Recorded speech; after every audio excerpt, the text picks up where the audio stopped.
96-81 was the final score. Tar Heels get the win. They improve to 20-6 on the season and still in first place in the ACC. And Carolina needed that win because both Duke and Virginia won as well this past weekend. Now, Virginia played Monday night. As Adam and I are recording, we don't know the outcome of that game. They are on the road, they being Virginia, on the road at Virginia Tech. So as of this moment, when Carolina has finished the game against Virginia Tech, and out of this moment, Adam and I recording, Heels 12-3, Duke 11-3, Virginia 11-4. Now again, Virginia has played, but we don't know the outcome. So Heels needed this win, and Adam, it really was defined by two things, and we talked about this some in the Rapid Reactions podcast. Number one, Carolina's interior strength. Armando Bacot finished 11 of 16 from the field. I believe he had 9 field goals in the second half, if I remember correctly. 25 points, 12 rebounds. Harrison Ingram, another double-double as well. He had it actually by halftime. He finished with 12 points and 17 rebounds. And Carolina had 54 points in the paint, plus 12 advantage on the glass, a plus 8 advantage in second chance points. So that was the dominant factor in the game. Virginia Tech just, although I don't think Virginia Tech has bad players in the post, Lynn Kidd is more advanced offensively than he is defensively. Maligel Poteet, their reserve big guy, big thick guy, is a solid reserve big guy, Rice transfer. But Carolina just found that it was working, and the Tar Heels just never stopped pounding the ball in the second half inside, and it worked. Thought Carolina really played smartly, offensively, and efficiently, and shot it well, which always makes it look better. It felt like the Tar Heels got a lot of hands on loose balls in this game, whether it was tipping out to a teammate or swiping a ball away, getting a steal. Just a very active game after a stretch when maybe they weren't quite that active. So I thought that was a step in the right direction, going back towards where they want to be and where they were earlier in the year. And then, Adam, two other things. One, Carolina's bench production. It wasn't necessarily huge scoring numbers, although Jalen Washington had 7 points. But Seth Trimble added 4 points, 4 assists, no turnovers. Jalen Withers was super active. He had 4 points and a couple of steals. Had a big block in there as well. And Paxton Wojcik played 3.5 minutes off that bench too. And it just felt like Carolina's bench was impactful when it was out there, which I think should be the goal. Is Carolina's bench is impactful when it goes into the game. And then the fact that Carolina was able to hold Sean Padula and Hunter Couture to a combined 6 of 23 from 6 of 23 from the field, 1 of 10 from 3. Those two are veteran guys and great players, and the fact that Carolina's defense, and they missed some shots, as happens in games unless you're playing Syracuse. The fact that those guys didn't shoot well in part due to Carolina's defense and the Tar Heel bench, I thought were also factors in this one. Positive plus minus for the Carolina bench, which tells you they added something to the game. I thought, and not just coming in their normal rotation and playing well, but the ability to put Seth Trimble in at the end and the decisive part of the game and turn, in some parts, running the team over to him. I think that speaks really well of your bench too. I mean, that's not just coming in and playing 2 minutes in the first half. That's the game is being decided. Let's go to the bench. And he did it well. And you're right, Tar Heels defensively on Virginia Tech's 2 biggest offensive threats. Was nice to see that after, obviously, they were not as successful defensively against Syracuse earlier in the week. The only negative, honestly, Adam, that I can leave this game with was that Carolina fouled a bunch in the second half, and some of that's just this is another game where felt like it was called one way in the first half and then a different way in the second half because Virginia Tech got called for a lot of fouls in the second half too. But the Tar Heels put the Hokies on the line a fair amount, and they're a great free throw shooting team, second best in the conference and 4th in the country coming into the weekend. And they go 13 of 13 in the second half, talking about Virginia Tech.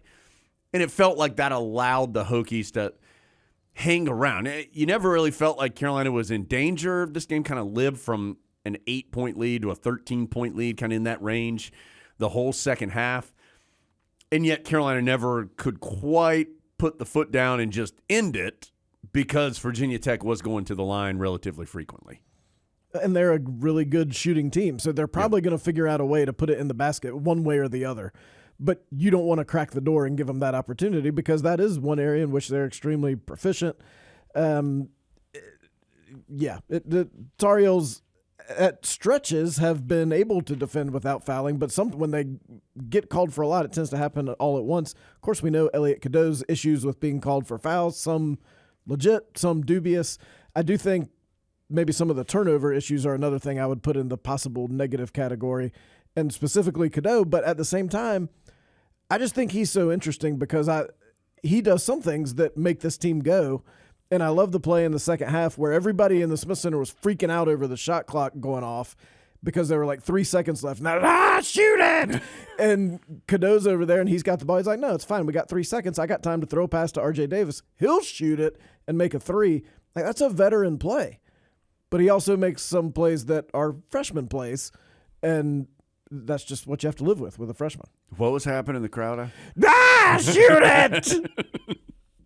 Thank goodness that didn't permeate the whole game. Well, you would think that wouldn't that rattle you if you were Elliot Cadeau? If that was being shouted at you? Yes, probably. Yeah, when Elliot Cadeau Cadeau just locks it all out and ready to go. Just going to pick up another assist, everybody. Don't worry about it.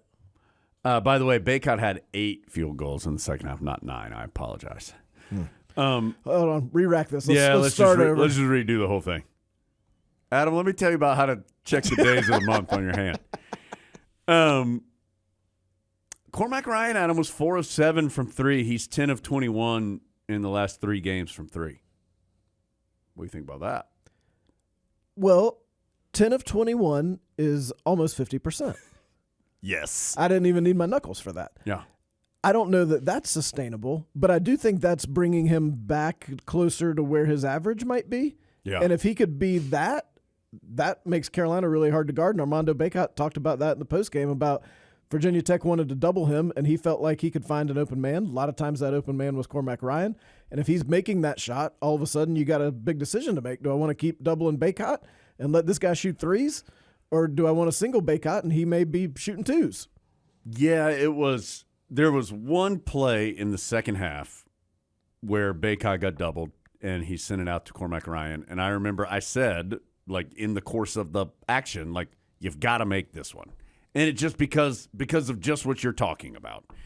It was the right play by Bacot. Hubert Davis says all the time, make the easy play. It was the correct and easy play. And that's because Bacot made the right choice. Cormac Ryan got into the right place so that Bacot could see him, because that is part of passing out of the double team as a teammate becoming available. And it was a wide open shot. Those are the ones you just have to make those if you're going to fill that role. And it went in. And you don't have to make 100% of them, but that's one that, as a good shooter, you would hope you'd be making a fair amount of. And so it will make a difference if he can do that on a consistent basis. It just will. And at least concern other teams enough that it might occur. I think he went through a stretch there where other teams just weren't respecting him quite as much. And we've seen both against Carolina and for Carolina, if all of a sudden you have to go out and get on him and run him off the line, he's capable of driving to the basket. Then he might get fouled. Then he's going to the free throw line where he's very, very good. Yeah, he's nearly 90% at the line this season. So, very good offensive day for Carolina. Solid defensive day as well. Virginia Tech shoots 42% for the game, 7 of 26 from 3, including 1 of 12 in the second half. So, all in all, most importantly, Carolina wins and heads now into this open date. As far as the midweek, Carolina does not play. They'll be back in action Saturday at 4 against Virginia. And we'll talk about the Cavaliers here in a second. But, Adam, Tar Heels now hit this couple of days. It's not like you've got some extended period of time, but I do think Carolina will benefit from having this time off to rest a little bit, recover a little bit, and as you will hear Coach Davis talk about in the checking in coming up in a bit, and we talked about with him in postgame, is just to have some chance to tighten the screws a little bit and refine some things that Carolina's trying to do for the stretch run coming up. and just a chance to rest maybe a couple nagging injuries just a little bit and not have to go out there at game speed day after day after day. I do think, especially this year for some reason, it's really hit home. Those Saturday, Tuesday games, Yeah, they're tough. there's not a lot of space in there to do anything other than immediately get ready for the next game. And so not having to do that this week feels like a plus. Yeah, especially when, the Miami-Syracuse one felt tight and the Duke-Clemson one felt tight because for different reasons in both of those, but they both felt like they were kind of rushed to get to those second games, and unfortunately neither one of them went well for Carolina. Adam, anything else about and we'll look at Virginia here in just a second, but anything else, Carolina, win over Virginia Tech, midweek, no game, anything in there that we need to address? No. Okay.